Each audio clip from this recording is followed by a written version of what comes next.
Hi, this is Roland from Impress Computers. We're upgrading your email security to a new system called INKY. You used to see a simple blue banner. From now on, INKY will give you color-coded banners with more detail and control. First, the yellow banner.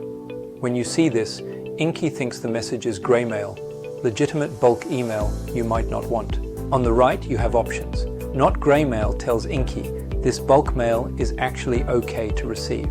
Use spam for junk and fish if it looks like a scam trying to trick you. Choosing these helps protect everyone. Next is the gray banner. This means the message is neutral. It's likely safe, but comes from outside our organization. You'll still see protection options, but if it's a normal business email you recognize, just respond as usual. Sometimes you'll see a stronger caution for sensitive content or a first-time sender. Be extra careful here. If it asks for passwords or payments, don't click links. Go directly to the official website instead.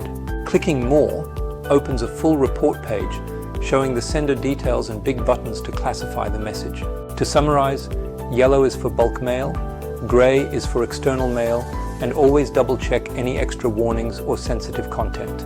If you're ever unsure, contact support at 936-931-7977. Thanks for helping us keep your email secure.